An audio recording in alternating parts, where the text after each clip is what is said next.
This is the hill of blessings. The living God speaks through this place. This is the right time to come to Him, to witness His wonderful grace. Holy, holy is the God. Good morning, praise the Lord. వీక్షిస్తున్న మీ అందరికీ ప్రభు పేరిట వందనాలు చెల్లిస్తున్నాను. నా పేరు pastor Abhishek.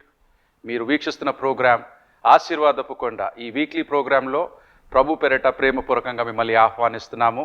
దేవుడి గొప్ప కృపను బట్టి ఇంతవరకు దేవుడు నడిపింపజేసినాడు. మార్చ్ మాసంలో చివరి ఆదివారంలో ఉన్నాం. దేవుని గొప్ప కృపనే. మరి దేవుని ఆరాధించే విషయంలోనూ ప్రార్థన చేసే విషయంలోనూ మనమందరం ముందు కొనసాగబడుతున్నాను నేను నమ్ముచున్నాను. మీరు దినదిన ప్రార్థనలో మమ్మల్ని మీరు జ్ఞాపకం చేసుకుంటానని నేను కూడా విశ్వసిస్తున్నాను. నేనైతే మిమ్మల్ని ఖచ్చితంగా మీ వీక్షిస్తున్న వారందరినీ కూడా జ్ఞాపకం చేసుకుంటున్నాము. అనేక ఫోన్ కాల్స్ మాకు చేసి ప్రార్థన చేయించుకుంటున్నారు. దాన్ని బట్టి కూడా దేవునికి ఎంతో వందనాలు చెల్లిస్తున్నాం. మీ గురించి నిరంతరము మా విజ్ఞాపనలోనూ వ్యక్తిగత ప్రార్థనలో జ్ఞాపకం చేసుకుంటున్నాము. మరి ఎక్కువ ఆలస్యం చేయకుండా ఈ కార్యక్రమంలో ముందు కొనసాగబడదాము. ఒక చక్కని స్తుతి గీతం పాడుతూ దేవుని కనపరుస్తాము. నాలో మాకు సాయమై నీ ముందుకొనుమా. యోన్నత గృహమందవై యోపేడు దైవమా. ఏలాటి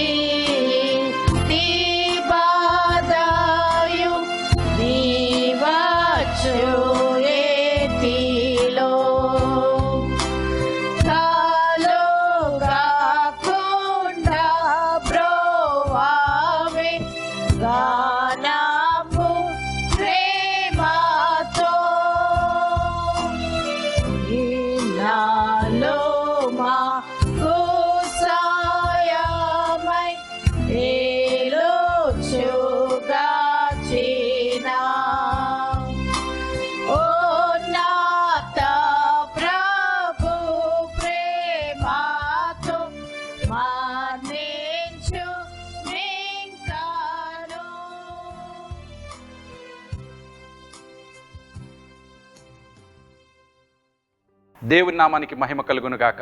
చక్కని స్తుతి గీతము పాడే అవకాశము దేవుడు మనకు అనుగ్రహించిన విధానానికై దేవునికి ఎంతో వందనాలు చెల్లిస్తున్నాం. మరి ఈ లెంట్ కాలంలో అనేకులు ఉపవాస ప్రార్థనలు చేస్తున్నారు. అనేకులు ఉపవాస ప్రార్థనలు ఒక పర్పస్ఫుల్గా చేస్తున్నారు. వారు కొంతమంది వారి ఆత్మీయ స్థితిని మెరుగుపరచుకోవడానికి చేస్తున్నారు. కొంతమంది వ్యక్తిగతంగా నా శరీరాన్ని అదుపులో పెట్టుకోవడానికి, దేవునికి మహిమకరంగా ఉండడానికి చాలామంది ఆయా పద్ధతుల్లో చేస్తుంటారు. అయితే ఈ లెంట్ కాలంలో చాలామంది అనేక వాక్యాలు ధ్యానిస్తూ వారు ముందుకు వెళ్ళేవారుగా ఉంటున్నారు. ఈనాడు దేవుడు ఒక ప్రత్యేకమైన శీర్షికను మీ ముందుకు తీసుకొని వస్తున్నాడు. ఈనాడు మొదలుకొని రానున్న 40 వారాలు మనము ఈ శీర్షికలో ముందు కొనసాగబడదాం. క్రీస్తు పలికిన ఉపమానాలు అనే శీర్షికలో మనమందరము ముందు కొనసాగబడదాం. ఉపమానాలు క్రీస్తు వారు ఏ వాక్యము చెప్పినా ఉపమాన రీతిగా చెప్పేవారు. ఉపమానము అనగానే ఇంగ్లీష్లో పారబుల్ అని మనం పిలుస్తాము. పారబుల్ అంటే a short story to illustrate or a moral story or a spiritual lesson. అంటే ఒక చిన్న కథగా లేదా ఒక దేవుని సందేశము ఒక చిన్న సాదృశ్యంగా చెప్పడము నీ ఉపమానంగా పిలుస్తాం. దాని పర్పస్ ఏంటిదంటే వారి ఆత్మీయ స్థితిని వారు రిఫ్లెక్ట్ చేసుకోవడానికి, అంటే వారు పరీక్షించుకోవడానికి ఈ ఉపమానం చెప్పేవారు. మరి ఇవన్నీ చక్కగా ఒక చిన్న స్టోరీ రూపంలో మరి చిన్న కథగా చెప్పేవారు. ఎందుకంటే వారి జీవితానికి ఇది ఆధారంగా ఉండడానికి యేసుక్రీస్తు వారు చెప్పేవారు. 4 సువార్తల్లో దాదాపు 40 ఉపమానాలు మనకు కనిపిస్తాయి. ఒక్కొక్క ఉపమానము ప్రతి వారము మనం ధ్యానించుకునే అవకాశము దేవుడు మనకు అనుగ్రహిస్తున్నాడు. దేవుని గొప్ప కృప ఉంటే మరి ఈ 40 ఉపమానాలు మీరు చక్కగా వినండి, ధ్యానించండి, దేవునిలో బలపడాలని మరొకసారి మనవి చేస్తున్నాను. ఈనాడు మొట్టమొదటి ఉపమానము ఏంటిది అని మనం ఆలోచించినట్లయితే మత్తయి రాసిన సువార్త 9వ అధ్యాయం 16 నుంచి 17 వచనాల్లో, మార్కు రాసిన సువార్త 2వ అధ్యాయం 21, 23 వచనంలో, లూకా రాసిన సువార్త 5వ అధ్యాయం 36 నుంచి 38 వచనాల్లో ఒక చక్కని ఉపమానము మనకు కనిపిస్తుంది. ఈ ఉపమానం పేరు new cloth and new wine, అంటే క్రొత్త వస్త్రము క్రొత్త ద్రాక్ష తొట్టి అని అర్థము దీనికి వస్తుంది. ఈ ఉపమానము ఎక్కడ వచ్చింది అని మనం ఆలోచించినట్లయితే యేసుక్రీస్తు వారు తన శిష్యులతో కలిసి ఆయన ఒక విందులో కూర్చున్నారు. అయితే యోహాను యొక్క శిష్యులు మరి యేసుక్రీస్తు యొద్దకు వచ్చి ఒక ప్రశ్న వేసినారు. ఆ ప్రశ్న ఏంటిదంటే, మేము కానీ పరిసయ్యులం కానీ మరి సద్దూకీయులం కానీ మేమందరము ఒక ప్రత్యేకమైన ఉపవాసం మేము చేసేవారంగా ఉంటున్నాము, మేమందరం ఉపవాస ప్రార్థనలు చేసేవారంగా ఉంటున్నాము, మీరు కానీ మీ శిష్యులు కానీ ఎన్నడూ ఉపవాసం చేసినట్టు కనిపించట్లేదే, ఎందుకు ఉపవాసం చేయట్లేదు అనే ప్రశ్న మరి యేసుప్రభు వారికి చేసినప్పుడు యేసుప్రభు వారు వారికి ఒక చక్కని జవాబు ఇచ్చినాడు. వరుడు ఇక్కడ ఉన్నప్పుడు మరి ఇక్కడ సంఘము ఎందుకు ఉపవాసం చేయాలి, శిష్యులు ఎందుకు ఉపవాసం చేయాలి? వరుడు ఒక రోజు వస్తుంది, వరుడు వారి మధ్యలో ఉండరు, అప్పుడు ఖచ్చితంగా వారు ఉపవాసం చేసేవారుగా ఉంటారని యేసుక్రీస్తు వారు చెప్పినారు. అది చెప్తూనే పాత వస్త్రాన్ని కొత్త వస్త్రముతో మీరు ఎప్పుడైతే ప్యాచ్ చేస్తారో అది చినిగిపోతుంది, లేదా పాత ద్రాక్షారసమును పాత ద్రాక్షరస తొట్టిలో కొత్త ద్రాక్షారసం వేస్తే ఆ ద్రాక్ష తొట్టి పగిలిపోతుందని యేసుక్రీస్తు ఒక ఉపమానం చెప్పినారు. అదేంటిదండి? పాత వస్త్రము కొత్త వస్త్రము, పాత తొట్టి కొత్త తొట్టి, రెండు ప్రత్యేకమైన విషయాలు ఇక్కడ మాట్లాడుతున్నాడే. అసలు దీని అర్థం ఏంటిది అని మనం ఆలోచించినట్లయితే, దానికి మీ దగ్గర ఏ వస్తువు ఉన్నా సరే, ఏ పాత వస్తువు ఉన్నా సరే, దాన్ని కొత్త దానిలో అమర్చడానికి ఎంతో కష్టం అవుతుంది. మీకు సులువుగా అర్థం చేయించాలంటే, ఒకవేళ మీ దగ్గర పాత ఫోన్ ఉంటే అది అప్గ్రేడ్ అయింది అనుకోండి, ఆ ఓఎస్ సపోర్ట్ ఉంటేనే ఆ ఫోన్ అప్గ్రేడ్ అవుతుంది. ఒకవేళ ఓఎస్ సపోర్ట్ లేదనుకోండి, ఆపరేటింగ్ సిస్టమ్ సపోర్ట్ లేదనుకోండి, ఆ ఫోను ఎప్పటికీ అప్గ్రేడ్ అవ్వదు. అదే రీతిగా పాత వస్త్రము నువ్వు కొత్త వస్త్రంతో మనము సరిజోడించాలని చూసినప్పుడు అది సరిజోడకు ఉండకుండా అదేమైపోతుందంటే ఆ వస్త్రము పెకిలి అయిపోయి విరిగిపోతుందని దేవుని వాక్యం అక్కడ సెలవిస్తుంది. ఈ ఉపమానంలో ఉన్న మర్మము ఏంటిదో మనము ఈనాడు తెలుసుకుందాం. అక్కడ సందర్భాన్ని ఒకసారి ధ్యానిస్తాము. ఆ సందర్భంలో ఉపమానము ఎందుకు యేసుక్రీస్తు వారు పలికినారో అనే విషయాన్ని కూడా మనము ధ్యానించగలుగుదాం. మొట్టమొదటిగా సందర్భం చూసినట్లయితే ప్రశ్న యేసుక్రీస్తు వారికి వేస్తున్నారు. ఆ ప్రశ్న ఏంటిది? ఉపవాసం చేయరా అనే ప్రశ్న వేస్తున్నారు. పాత పద్ధతులు ఆచరించరా అని ప్రశ్న వేస్తున్నారు.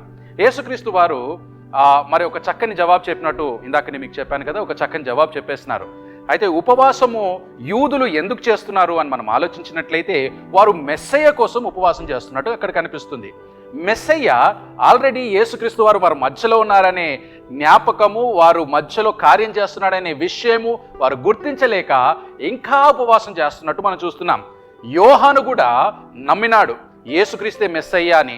అయినా సరే ఆయనలో ఏం కలిగింది? ఒక సందేహం కలిగింది, నిజంగా ఆయన మెస్సయ్యనా? ఎందుకంటే మెస్సయ్య అనగానే వారికి వచ్చే ఆలోచన ఏంటిదో తెలుసా? ఆయన ప్రతి ఒక్క కస్టమ్ని, ప్రతి ఒక్క సిస్టమ్ని ఆయన రెవల్యూషనైజ్ చేస్తాడు. దాని అర్థం ఏంటిదంటే ప్రతి ఒక్క దాంట్లో మార్పు తీసుకొని వస్తాడనే అర్థము. మరి మెస్సయ్య చేస్తాడనే విశ్వాసము యూదులకు ఇప్పటికీ కూడా ఉంది. అయితే యేసుక్రీస్తు వారి శిష్యులకు తెలుసు, యేసుక్రీస్తే మెస్సయ్య అని, యేసుక్రీస్తే రక్షకుడని, యేసుక్రీస్తే మనల్ని రక్షించడానికి వచ్చినాడనే విషయము యేసుక్రీస్తు తన శిష్యులకు తెలుసు, వారందరికీ తెలుసు. అయితే యేసుక్రీస్తు వారు అక్కడ చక్కగా చెప్తున్నాడు కదా, మీరు వధువు ఇక్కడ ఉన్నప్పుడు ఉపవాసం ఎందుకు చేస్తారు? వరుడు ఇక్కడ ఉన్నప్పుడు ఉపవాసం ఎందుకు చేస్తాడు? ఒకానొక దినమున వరుడు వెళ్ళిపోతాడు, అప్పుడు ఖచ్చితంగా వారు ఉపవాసం చేయడానికి ఇష్టపడతారు. అంటే ఉపవాసం చెయ్యొద్దని దేవుడు చెప్పట్లేదు, కానీ ఉపవాసం ఎప్పుడు చేస్తారంట? వరుడు ఎప్పుడైతే వారి మధ్యలో ఉండరో అప్పుడు చేస్తారని దేవుడు సెలవిస్తున్నాడు. లోకరీతిగా కనిపించే రీతిగా ఉపవాసం కాదు, కానీ యేసుక్రీస్తు కోరేది ఉపవాసం ఎట్లాంటిది కోరుతున్నాడంట? He is requiring a secret fasting. అంటే ఎవరికి కనిపించని ఉపవాసము ఆయన కోరుతున్నట్టు మనం చూస్తున్నాం. He wants you to transform. అంటే నీవు మారు మనసు పొంది రూపాంతరం పొందేవారుగా ఉండాలి. పాత స్థితిగతిలో నుంచి కొత్త స్థితిగతిలో ఉండగలగాలి. కొత్త వస్త్రాన్ని కొత్త వస్త్రంతోనే మనం జోడి చేయగలుగుతాం. పాత వస్త్రంతో జోడి చేసినప్పుడు అదేమైపోతుందంటే చినిగిపోతుందని దేవుడు సెలవిస్తున్నాడు. కొత్త ద్రాక్షారసం తొట్టిలోనే వేయాలి. పాత దాంట్లో వేసినప్పుడు ఏమైపోతుంది? అది పగిలిపోతుందని యేసుక్రీస్తు వారు తెలియజేస్తున్నారు. ఈ ఉపమానంలో 3 ప్రాముఖ్యమైన సందేశము దేవుడు మనకి ఇస్తున్నాడు. మొట్టమొదటి సందేశం ఏంటిదంటే బీయింగ్ ట్రాన్స్ఫార్మ్డ్, అంటే మనము రూపాంతరం చెందడము, పాత స్థితిగతుల్లో నుంచి నూతన స్థితిగతుల్లోనికి నడవటము. నూతన స్థితిగతులు అంటే నీ పాపపు జీవితము నుంచి దేవుని వైపు నడవడాన్నే నూతన స్థితిగతి అని దేవుడు పిలుస్తున్నాడు. 2 కొరింథీయులకు రాసిన పత్రిక 5వ అధ్యాయము 17వ వచనంలో ఇదిగో పాతవి గతించెను, సమస్తము నూతనము ఆయను అని రాయబడి ఉంటుంది. సమస్తము నూతనము ఆయను అనే ఆ పదానికి అర్థం ఏంటిదంటే నీ పాపము నుంచి నువ్వు దూరం అవ్వడము, నీ పాపపు స్థితి నుంచి దూరం అవ్వడము, నీ చెడ్డ అలవాట్ల నుంచి దూరం అవ్వడము. చాలామంది ఏం చేస్తారంటే నూతనమైన విశ్వాసులు, ఈనాడు నేను చూస్తున్నాను చాలామంది విశ్వాసులు ఏం చేస్తున్నారంటే వారికి పాత స్థితులు కావాలి, అంటే పాత స్నేహితులు కావాలి, అల్లరితో కూడిన ఆటపాటలు కావాలి, అవన్నీ కావాలి. దానితో పాటు మరి యేసుక్రీస్తు కూడా కావాలి. ఎప్పుడైతే నువ్వు పాపపు స్థితిని యేసుక్రీస్తు ఉన్న స్థితిని కలుపుతావో, వెచ్చని జీవితాన్ని మరి చల్లని జీవితాన్ని నువ్వు కలుపుతావో, నునివెచ్చని జీవితంగా అది మారిపోతుందని దేవుడు సెలవిస్తున్నాడు. నునివెచ్చని జీవితాన్ని దేవుడు ఎప్పుడు అంగీకరించేవాడుగా ఉండడు. ఎవరైతే నునివెచ్చగా జీవిస్తారో యేసుక్రీస్తు వారితో చెప్తున్న మాట ఏంటిదో తెలుసా? ఉమ్మేస్తానంటున్నాడు, నోట్లో నుంచి ఉమ్మేస్తానంటున్నాడు. వారికి పరలోక రాజ్యంలో స్థానము ఉండదు అని ఖచ్చితంగా దేవుడు సెలవిస్తున్నాడు. పాత గుడ్డ ఎప్పుడు కూడా మనము కొత్త గుడ్డతో మరి అది కుట్టలేము, దాన్ని జోడీ చేయలేము. కొత్త గుడ్డ ఎట్లుండాలంట? కొత్త గుడ్డతోటే జోడీ చేయగలుగుతాం.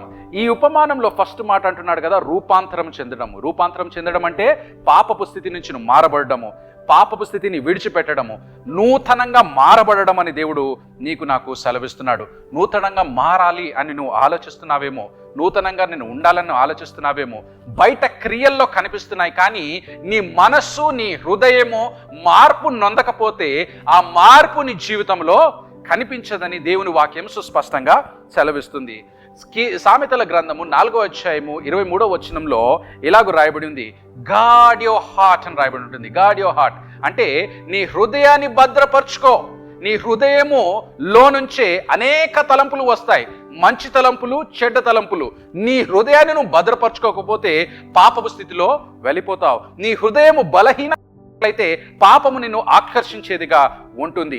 నీవు నీ జీవితము క్రీస్తులో కొనసాగించాలి అని నువ్వు ఆశపడుతున్నట్లయితే నూతన స్థితిగతి నీ జీవితంలో కనిపించాలి. నువ్వు రక్షింపబడుతున్నావు, రక్షింపబడిన బిడ్డగా నువ్వు కనిపిస్తున్నావేమో సమాజానికి, కానీ దేవునికి తెలుసు నీ హృదయము ఎట్టి రీతిగా ఉందో. దేవునికి మాత్రమే తెలుసు, నీకు మాత్రమే తెలుసు.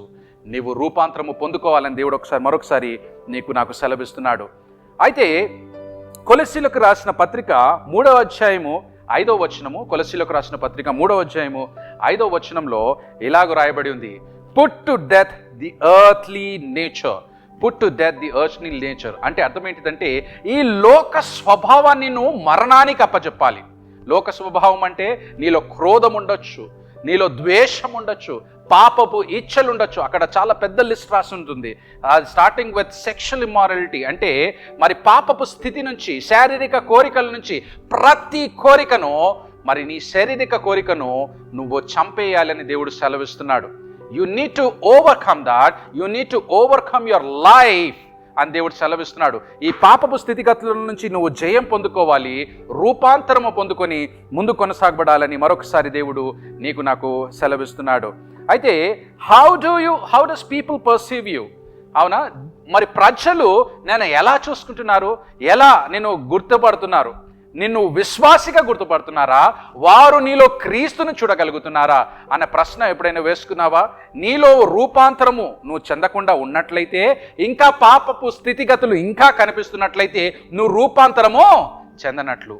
ఆ పాత తొట్టిలో నూతనమైన ద్రాక్షారసం వేసినప్పుడు ఎటు రీతిగా పగిలిపోతుందో అదే రీతిగా నీ జీవితము ఉండబోతుందని మరొకసారి దేవుడు నీకు సెలవిస్తున్నాడు. Do not fill your life with filth. నీ జీవితాన్ని, నీ జీవిత స్థితిగతులను పాపపు ఇచ్చలతో, మురికితో, మరి అశుద్ధమైన తలంపులతో నింపుకోవద్దని మరొకసారి దేవుడు హెచ్చరింపజేస్తున్నాడు. రెండవ మాటగా మనం చూసుకుందాము, do not cling to traditions and forget main purpose. పాత స్థితిగతులను పట్టుకొని ఉండుట, పాత ఆచారాలను పట్టుకొని ఉండుట చేస్తూ మనం ఏం చేస్తున్నాము, మెయిన్ ఉద్దేశము అంటే దేవుడు మీ జీవితంలో నిర్ణయించిన ఉద్దేశాన్ని నిర్లక్ష్యం చేస్తూ పక్కన పెట్టేసేవారుగా ఉంటున్నాము. చాలామంది ఏం చేస్తున్నారు, పాత స్థితిగతులను, పాత ఆచారాలను ఆచరించడానికి వారు ఇష్టపడుతున్నారు.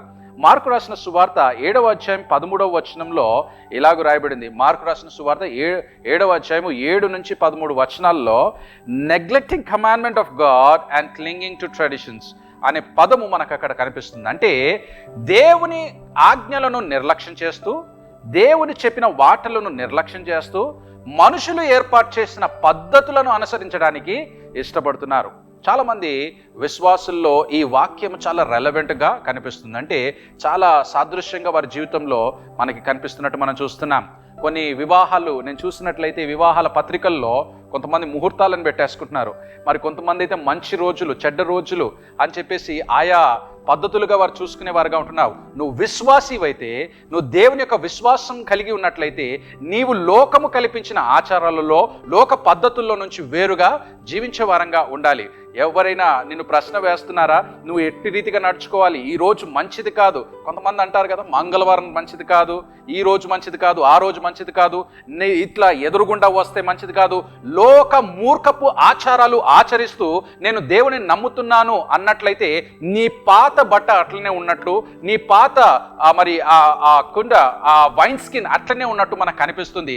ఎప్పుడైతే నూతనమైన ద్రాక్షారసం పోస్తామో, దేవుని వాక్యంతో నింపాలని చూస్తామో, పరిశుద్ధాత్మ నీలో ఉండాలని ప్రయత్నిస్తాడో అది పగిలిపోతుంది. ఎందుకో తెలుసా, నీ పాపపు స్థితిగతి అదే రీతిగా ఉంటుంది.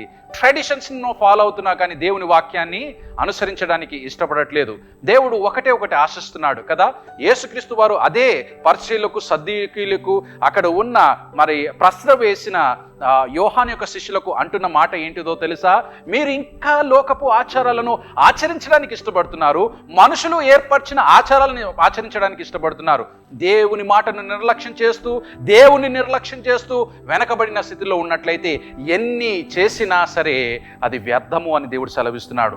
కొంతమంది విశ్వాసులే, మరి మన క్రైస్తవులే, మరి ఇంకొక సమాజానికి చెందిన వారు కొంతమంది ఏం చేస్తారో తెలుసా, మోకాళ్ళ మీద ఒక గుడికి వెళ్ళాలని చూస్తుంటారు, లోక ఆచారంలో ఉండాలని చూస్తుంటారు. కొంతమంది మరి లెంట్ దినాల్లో మరి తెల్లని వస్త్రమే ధరించుకుంటారు. మంచిదే, ధరించుకోవద్దని చెప్పను, కానీ అదే వస్త్రంలో నేను పవిత్రంగా ఉంటానని అనుకుంటారు. కొంతమంది ఈ లెంట్ మాసంలో నేను కంప్లీట్గా మాంసం మానేస్తాను, నేను రూపాంతరం చెందిపోతున్నానని అనుకుంటారు.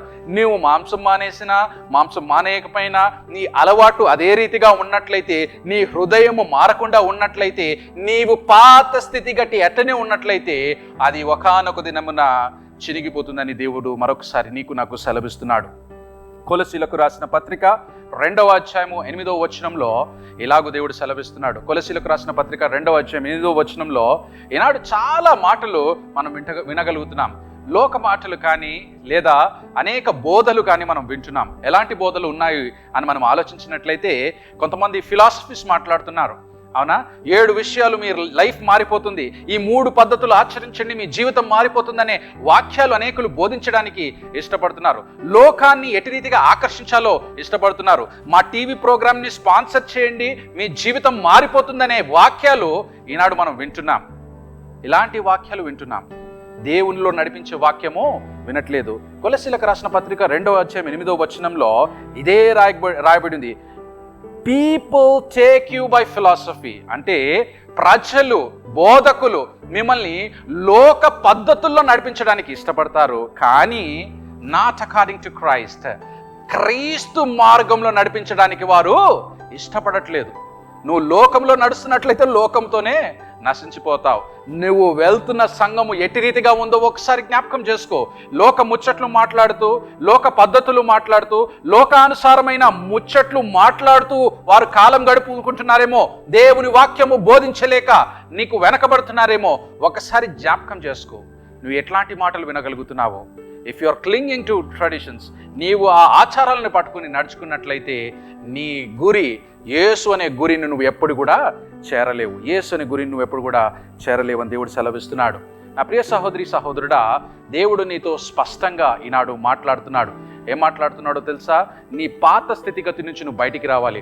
మొట్టమొదటిగా అంటున్నాడు కదా, నీవు రూపాంతరం చెందకపోతే ఆ పాత స్థితి గురించి రాలేవు. రెండవదిగా అంటున్నాడు, ఆచారాల నుంచి నువ్వు వేరుపరచుకోకపోతే నువ్వు బయటికి రాలేవు, నీ స్థితిగతి పగిలిపోతుందని దేవుడు సెలవిస్తున్నాడు. మూడవదిగా అతి ప్రాముఖ్యమైన మాట మనం ఈనాడు తెలుసుకోవాలి. మనుషులు చూసినట్టు నీ చూపు ఉండకూడదని దేవుడు సెలవిస్తున్నాడు. మూడో మాట ఏంటిదో, మనుషులు చూసే చూపు నీలో ఉండదు. మరి ఎట్లాంటి చూపు ఉండాలి అని మనం అడిగినట్లయితే, దేవుని లాంటి చూపు నీకు ఉండాలి. దేవుని లాంటి చూపు అంటే నువ్వు పైకి వెళ్ళి చూస్తావా అంటే కాదండి. దేవుని లాంటి చూపు అంటే మనుషులు పైన ఆకారాన్ని, మనుషులు హోదాలను, మనుషులు చదువులను, మనుషులు అందాన్ని చూసి ప్రేమించేవారుగా ఉంటారు, వారిని ఇష్టపడేవారుగా ఉంటారు, వారితో కలిసి ఉండడానికి ఇష్టపడుతుంటారు. మీరు కూడా అట్లాంటి పరిస్థితుల్లో ఉండవచ్చు. కానీ దేవుడు అంటున్నాడు కదా, దేవుడు మనుషుల రూపంను చూడడు, మనుషుల హోదాను చూడడు, వాడి పరిస్థితిని చూడడు, కానీ వాడి హృదయాన్ని ఖచ్చితంగా చూసేవాడుగా ఉంటాడు. ఇది నేను చెప్పే మాట కాదు, దేవుడు మాట్లాడుతున్న మాట. మొదటి సమూయేలు గ్రంథము 16వ అధ్యాయం 7వ వచనము. మొదటి సమూయేలు గ్రంథము 16వ అధ్యాయం 7వ వచనము. Do not look on his appearance or on the height or on the stature, because I have rejected him. Man sees outward, but God sees the heart అని రాయబడి ఉంటుంది. అంటే ఇక్కడ సమూయేలు భక్తుడితో యేసు ప్రభు వారు అంటున్న మాట ఏంటిదో తెలుసా? నీవు మనిషి రూపాన్ని చూడొద్దు, వాడి ఎత్తును చూడొద్దు, వాడి హోదాను చూడొద్దు, కానీ వాడిని నేను చూస్తున్నానంట, వాడి హృదయం ఎట్టి రీతిగా ఉందో అది నేను చూడగలుగుతున్నాను. నువ్వు బయట ఉన్న రూపాన్ని నువ్వు చూడగలుగుతున్నావు, నేను హృదయాన్ని చూడగలుగుతున్నాను. దేవుడు మనతో మాట్లాడుతున్న మాట ఇదే. నీవు నడుస్తున్న మార్గములో ఈ చర్చ్ చాలా అందంగా ఉందే, యేసుతో ఉన్న చర్చ్గా ఉందే అని నువ్వు అనుకొని నువ్వు వెళ్ళినట్లయితే నీ ఆత్మీయ స్థితి జీరోగా ఉండిపోతుంది.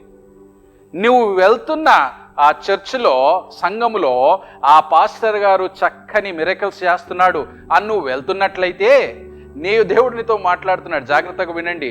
నువ్వు మిరకల్స్ చేస్తున్నాడని నువ్వు వెళ్తున్నట్లయితే, అద్భుతాలు చేస్తున్నాడని నువ్వు వెళ్తున్నట్లయితే, నువ్వు ధనము వెంటరా వెళ్తున్నట్లయితే ఆ ధనములోనే కొట్టుకొని పోతావని దేవుడు సెలవిస్తున్నాడు. If you are looking at the stature, వారి హోదాను చూస్తూ నువ్వు అనుసరించినట్లయితే అది వ్యర్థము. వారి హృదయాన్ని అనుసరించి చూసే వరంగా ఉండాలి. ఆదిమ సంఘాలు దేవుని వాక్యానుకూలంగా వారు నడుచుకుంటున్నారా లేదా అని పరిశీలించి ఆ సంఘానికి వెళ్ళేవారుగా ఉండేవారుగా ఉంటున్నారు. ఏ బోధకుడు ఎలా బోధిస్తున్నారో పరిశీలించి సంఘస్థులుగా ఉండేవారుగా ఉంటున్నారు. ఈనాడు విశ్వాసులు వాక్యం చదవాలంటే బద్ధకము, వాక్యం వినాలంటే బద్ధకము, ప్రార్థన చేసుకోవాలంటే బద్ధకము, దేవుని సన్నిధానంలో గడపాలంటే బద్ధకము. పాత స్థితిగతుల్లో ఉండడానికే వారు ఇష్టపడుతున్నారు. దేవుడు ఈనాడు మనతో అందరితో స్పష్టంగా మాట్లాడుతున్నాడు. నీవు దేవుని యొక్క వాక్యము నీ జీవితంలో వస్తున్న సమయంలో ఇంకా పాత తొట్టి నీ జీవితంలో ఉన్నట్లయితే అది ఎట్టి రీతిగా పగిలిపోతుందో అదే రీతిగా పగిలిపోతుంది. నా ప్రియ సహోదరి సహోదరుడా, దేవుడు ఈనాడు మనతో సుస్పష్టంగా ఆ 3 విషయాలు మాట్లాడినాడు. ఫస్ట్ విషయం ఏంటిదో తెలుసా? రూపాంతరం చెందాలి. నువ్వు రూపాంతరం చెందకుండా వెనకబడినట్లయితే దేవుడు నీతో మాట్లాడుతున్నాడు. ఇది అనుకూల సమయము, నీ జీవితాన్ని మార్చుకో, పాత స్థితిగతిని తీసివేసేయి. రెండవదిగా, ఇంకా ఆచారాలలో, మూఢనమ్మకాలలో నువ్వు ఉంటూ ఇతరులను మెప్పించాలని, ఇతరులను మభ్యపరచాలని నువ్వు ఉంటున్నట్లయితే అవన్నీ వ్యర్థమని దేవుడు సెలవిస్తున్నాడు. మూడవదిగా, మనుషులను, హోదాను, పేరును, సంపదను, నీ కులాన్ని, మతాన్ని ఏది చూసి నువ్వు వెంబడిస్తున్నావో అవన్నీ వ్యర్థమని దేవుడు సెలవిస్తున్నాడు. దేవుడు చూసేది హృదయాన్ని. ఆ హృదయము సరిగ్గా లేదనుకోండి, నువ్వు ఎన్ని చేసినా అంతా వ్యర్థమే. మూడవదిగా, అతి ప్రాముఖ్యంగా, నీ హృదయాన్ని సరిచేసుకో. ఇతరులను వారి హృదయం ఎట్టి రీతిగా ఉందో పరిశీలించే వరంగా ఉండాలి. ఈనాడు ఒక తీర్మానం చేసుకుంటారా? వింటున్న వాక్యము వాక్యానుకూలంగా ఉందా? దేవుడు పలికిన మాటలకు అనుసారంగా ఉందా?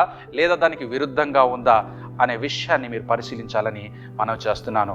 ఈ ఉపమానము మరి new cloth and new wine skin, నూతనమైన వస్త్రము, నూతనమైన ద్రాక్ష తొట్టి నీ జీవితంలో ఉన్నప్పుడు నీ జీవితము బహు చక్కగా వర్ధిల్లుతుంది. ప్రార్థన చేసుకుందాము. తల్లు వంచండి, ఎక్కడున్నా సరే మీరు తల్లు వంచండి. దేవుని తట్టు తిరుగుదాం, దేవుని సహాయం మనం కోరగలుగుదాం. దేవుడు మన జీవితంలో అద్భుతమైన కార్యాలు చేయడానికి ఇష్టపడుతున్నాడు. ఇది ఒక అద్భుతమైన సమయము. ఆయన వాక్యం మీరు వింటుండగా మీ జీవితాన్ని మార్చుకోవాలని దేవుడు మీకు నాకు సెలవిస్తుండగా మన స్థితిగతులను మార్చుకునే సమయం. ఈ సమయంలో దేవుని తట్టు తిరుగుదాం. ప్రార్థన. మా ప్రేమగల తండ్రి, జీవగల నాయన, మీకు ఎంతో వందనాలు చెల్లిస్తున్నామయ్యా. గొప్ప దేవా, ఆశ్చర్యకరుడా, అద్భుతకరుడా, మీకు ఎంతో వందనాలయ్యా. నాయనా, ఈరోజు మీరు మాతో మాట్లాడిన ఉపమానాన్ని బట్టి మీకు ఎంతో వందనాలు చెల్లిస్తున్నాం. నూతనమైన వస్త్రము, నూతనమైన ద్రాక్ష తొట్టి అనే అంశంతో మీరు మాతో మాట్లాడి ఉన్నారయ్యా. 3 విషయాలు మాతో మాట్లాడి ఉన్నారు. రూపాంతరం చెందమంటున్నారయ్యా. నాయనా, మా జీవితంలో మేము రూపాంతరం పొందుకునే అవకాశం మాకు దయచేయండి. పాత స్థితిగతులను, ఆచారాలను విడిచిపెడుతూ మేము మనుషుల ఆకారాన్ని, వారి హోదాని అనుసరించకుండా మీరు హృదయాన్ని ఎటు రీతిగా పరిశీలిస్తున్నారో అటు రీతిగా మేము హృదయాన్ని పరిశీలించే అవకాశం మీరు దయచేయండి. నాయనా, మా స్థితిగతులు మీరు ఎరిగిన దేవుడవయ్యా, మమ్మల్ని మార్చే దేవుడుగా ఉంటున్నావయ్యా. నాయనా, మా జీవితము ఎప్పుడైతే మారబడుతుందో మా జీవితంలో అద్భుతమైన జరగబడతాయని మీరు సెలవిస్తున్నారయ్యా. ఈనాడు వీక్షిస్తున్న బిడ్డలు నైనా ఇంకా అట్లాంటి పరిస్థితుల్లో ఉన్నారేమో, వారితో మీరు మాట్లాడుతుండగా విన్న వాక్యం అపవాది దొంగిలించకుండా హృదయంలో బదిలిపరచండి. వారి జీవితాన్ని మీరు దర్శింపచేయండి. అనారోగ్య స్థితిలో ఉన్న ప్రతి బిడ్డను పేరు పేరున మీరు దర్శింపచేయండి అయ్యా. వారిని మీరు ఆరోగ్యము, బలము మీ వారికి అనుగ్రహించండి అయ్యా. ఏ అనారోగ్య స్థితి వారి జీవితంలో ఉందో నజరేయుడైన యేసుక్రీస్తు నామములో ప్రతి అనారోగ్యాన్ని కొట్టివేస్తున్నాం నైనా. వివాహం కోసం సిద్ధపడుతున్న బిడ్డలకు చక్కగా వివాహం జరుగుటకు ప్రార్థన చేస్తున్నాం నైనా. ఎగ్జామినేషన్స్ రాస్తున్నారు బిడ్డలు నైనా, చక్కగా సిద్ధపడుతున్నారయ్యా. ఈ సమయంలో ప్రార్థనలు ఏకీభవిస్తుండగా మీ జ్ఞానముతో నింపండి, ఆశీర్వదించండి అయ్యా. యెహోవాయందు భయభక్తులు గల వారికి గొప్ప జ్ఞానం కలదని మీ వాక్యం సెలవిస్తుండగా అటు వాగ్దానము వారి జీవితంలో నెరవేర్చండి నైనా. కుటుంబ కలహాలతో నైనా బిడ్డలు ఎంతో సతమతం అవుతుండగా ఆ కుటుంబాలను నెమ్మదిపరచండి. మీ సహాయం దయచేయండి నైనా. బర్త్డేస్, యానివర్సరీ సెలబ్రేట్ చేసుకున్న బిడ్డలకు మీ గొప్ప కృప చూపించండి అయ్యా. నూతన సంవత్సరపు దయాకిరీటము, ప్రేమను, ఐక్యతను వారి కుటుంబాల్లో నింపుతారని, వారి జీవితాన్ని మీరు ఆశీర్వాదకరంగా నిలబెడతారని నమ్ముచున్నాం. ఈ రోజు మొదలుకొని వారం అంతట్లో మీ కృపా కాపుదల, భద్రత మాకు దయచేస్తారని నమ్ముచు ఇచ్చిన ఈ సమయానికై ఎంతో వందనాలు చెల్లిస్తూ మమ్మల్ని మేము తగ్గించుకుంటూ కేవలం మీ నామే బాగా హెచ్చిస్తూ రానయ్యున ప్రభువైన యేసుక్రీస్తు నామములో అతి వినయంగా అడిగి పెట్టుకుంటున్నాం. ఆ పరమ తండ్రి, ఆమేన్. మన తండ్రి యొక్క ప్రేమయు, ప్రభువైన యేసుక్రీస్తు యొక్క కృపయు, పరిశుద్ధాత్మ యొక్క అన్యోన్య సహవాసము వీక్షిస్తున్న వారి బిడ్డల పట్లను, వారి కుటుంబాల పట్లను ఇప్పుడును ఎల్లప్పుడును సదాకాలము తోడై నీడై ఉండును గాక. ఆమేన్, ఆమేన్, ఆమేన్. మరొకసారి వీక్షిస్తున్న మీరందరికీ ప్రభు పేరిట వందనాలు చెల్లిస్తూ ఇంతటితో ఈ కూడికను ముగిస్తున్నాం. దేవుడు మనల్ని అందరినీ దీవించి ఆశీర్వదించును గాక. ఆమేన్.